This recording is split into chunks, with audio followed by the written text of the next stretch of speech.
Baik, Assalamualaikum warahmatullahi wabarakatuh. Perkenalkan, saya Kurnia Salihat Nadra dengan NIM 2204517 dengan dosen pengampu Mentari Dian Pertiwi MPD dengan mata kuliah Geografi Sosial. Di sini saya akan mempresentasikan materi tentang the home. Yang pertama yaitu rumah. Rumah bukan sekedar struktur 3 dimensi, tempat berlindung, namun juga merupakan matrik hubungan sosial. Rumah adalah tempat konsumsi yang penting yang membangun makna ekonomi pribadi.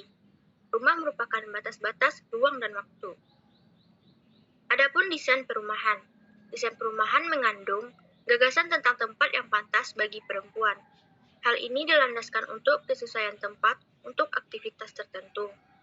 Adapun pembagian dari desain perumahan ini, yang pertama itu gender dan lingkungan binaan, yang kedua yaitu kritik terhadap pekerjaan mengenai gender dan perumahan, di mana rumah dianggap sebagai identifikasi utama perempuan dan pekerjaan merupakan identifikasi utama laki-laki, di mana rumah adalah sebuah ideologi konstruksi yang diciptakan dari pengalaman orang-orang bermuatan emosional tentang di mana mereka kebetulan hidup, pernah hidup, atau ingin hidup lagi. Demikian, tunawisma mungkin menghargai arti rumah ini. Selanjutnya itu arti dari rumah. Kepemilikan, perjalanan hidup, dan makna rumah. Rumah seringkali terikat dengan komunitas lingkungan. Penghuni lebih cenderung menyamakan rumah dengan barang-barang pribadi dan melihat rumah sebagai tempat di mana mereka dapat pergi dan bersantai, menikmati kenyamanan rumah. Penyewa biasanya lebih riang dalam memperlakukan rumah karena mereka tidak memilikinya. Selanjutnya itu pengalaman di rumah. Rumah sebagai tempat bekerja. Perempuan adalah milik rumah, dengan alasan bahwa nilai kerja perempuan tidak terlihat, harus diakui dengan memberikan upah kepada perempuan untuk pekerjaan rumah tangga mereka. Selanjutnya itu rumah sebagai tempat kekerasan. Orang lanjut usia dapat mengalami sebagai kesepian. Ibu-ibu seringkali menderita karena kurangnya kontak dan juga bisa tersembunyi hubungan yang kasar dalam rumah tangga, di mana rumah yang pada umumnya dianggap sebagai tempat berlindung yang aman dari dunia yang bahaya dan tidak berperasaan. Namun itu hanyalah sebuah paradoks. Selanjutnya yaitu rumah sebagai tempat perlawanan, di mana cara perempuan kulit hitam telah membangun rumah sebagai ruang perawatan dan pengasuhan secara langsung tentang realitas brutal penindasan rasis.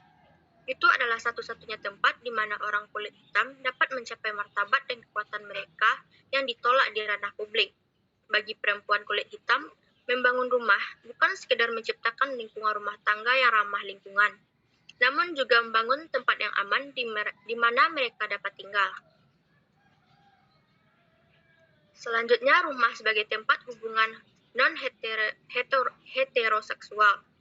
Lebih dari 2 dari 5 pernikahan berakhir dengan perceraian, dan 3 dari 10 orang tua memiliki anak dan berpisah sebelum mereka berusia 16 tahun, di mana rumah yang seharusnya menjadi tempat di mana anggota keluarga berpartisipasi dalam kegiatan komunal, bersosialisasi, dan berbagi perasaan. Adapun ekonomi moral dalam rumah tangga, benda dan teknologi seperti televisi, komputer, makanan, dan lain sebagainya penting untuk produksi identitas, integritas, dan keamanan rumah tangga, dan juga memasukkan rumah tangga ke dalam lingkup publik yang lebih luas dalam perekonomian formal. Seperti televisi. Televisi diharapkan dapat memperkuat rumah tangga yang terisolasi sebagai satu kesatuan keluarga, serta memberikan manfaat tambahan dengan menjauhkan anak-anak dari jalanan. Adapun aturan rumah tangga seperti negosiasi ruang dan waktu. Anak-anak dianggap kurang mampu atau bisa memahami peraturan rumah dengan cara yang sama. Kapan anak-anak berada di sebuah ruangan, orang dewasa terus-menerus mengulangi serangkaian peraturan rumah seperti hati-hati vas bunga, tutup pintu, dan jangan mengotori jendela.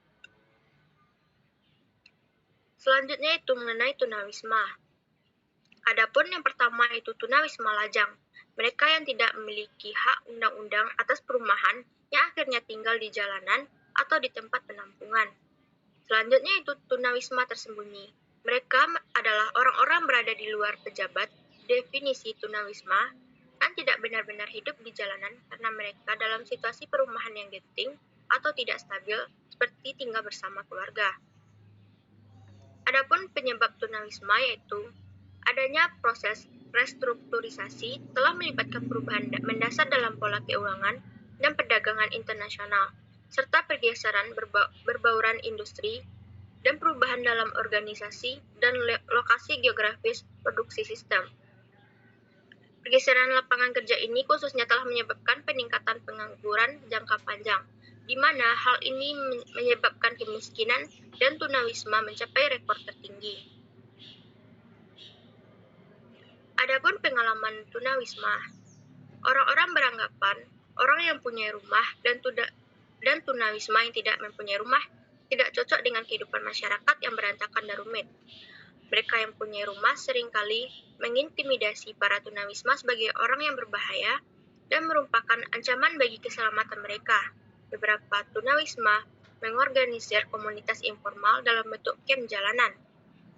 Namun seringkali perempuan tunawisma mereka lebih memilih menginap di hostel, shelter, atau akomodasi jangka pendek lainnya yang disediakan oleh pihak berwenang. Baiklah, sekian presentasi yang dapat saya tampilkan. Jika ada kesalahan, saya mohon maaf. Saya akhiri dengan Assalamualaikum warahmatullahi wabarakatuh.